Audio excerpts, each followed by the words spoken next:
بسم اللہ الرحمن الرحیم۔ دیکھنے اور سننے والوں کو میرا سلام۔ سلسلہ وار پروگرام قصص الانبیاء، آج ہم بڑھیں گے اس کے 7ویں حصے کی طرف۔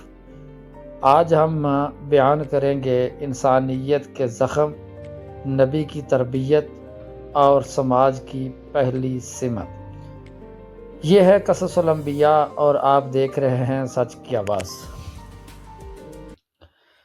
ویڈیو میں آگے بڑھنے سے پہلے میری آپ سے گزارش ہے کہ میرے چینل کو سبسکرائب کر لیں اور بیل آئیکن کو دبا دیں تاکہ آنے والی ہر اچھی ویڈیو آپ تک پہنچ سکے۔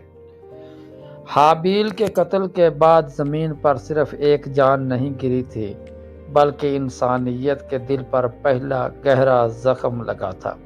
یہ وہ لمحہ تھا جب انسان نے یہ سمجھنا شروع کیا کہ گناہ صرف فرد کو نہیں بلکہ پورے معاشرے کو متاثر کرتا ہے۔ حضرت آدم علیہ السلام نے اس واقعے کے بعد اپنی نبوت کی ذمہ داری کو پہلے سے کہیں زیادہ سنجیدگی سے محسوس کیا۔ اب مسئلہ صرف 2 بیٹوں کا نہیں رہا تھا بلکہ آنے والی نسلوں کی تربیت کا تھا۔ آدم نے اپنی اولاد کو جمع کیا اور انہیں بتایا کہ زمین پر زندگی صرف کھانے پینے اور بڑھنے کا نام نہیں بلکہ یہ ایک امانت ہے۔ انہوں نے انسان کو یہ پہلا شعور دیا کہ ظلم اگر ایک دفعہ راستہ بنا لے تو نسلوں تک بہتا رہتا ہے۔ اس واقعے کے بعد انسانوں میں خوف بھی پیدا ہوا اور سوال بھی۔ لوگ سوچنے لگے کہ اگر انسان اپنے ہی بھائی کا دشمن بن جائے تو زمین پر امن کیسے قائم رہے گا۔ حضرت آدم نے اسی موقع پر انسانیت کو پہلی بار واضح طور پر حلال اور حرام، حق اور ناحق اور صبر اور عدل کے اصول سکھائے۔ انہوں نے سمجھایا کہ طاقتور ہونا کامیابی نہیں بلکہ حق پر ہونا کامیابی ہے۔ اس دور میں انسان نے اجتماعی زندگی کے ابتدائی اصول سیکھے۔ باہمی احترام، خاندان کا تحفظ اور جان کی حرمت کا شعور پیدا ہوا۔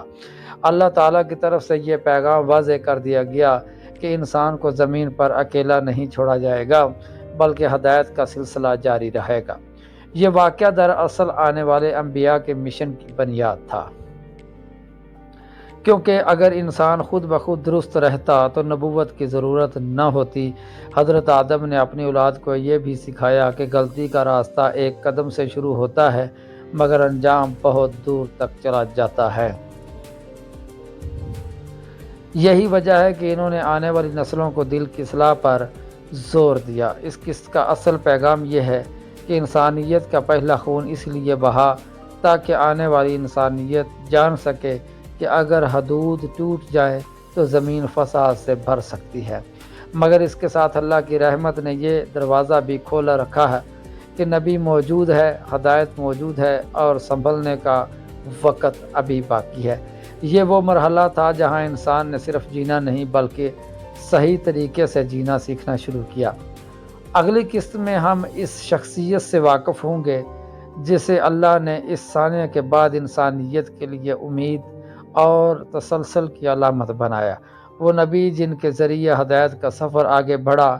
یہ تھا قصص الانبیاء اور یہ ہے سچ کی آواز۔ کل تک کے لیے اجازت دیجیے۔ اللہ حافظ۔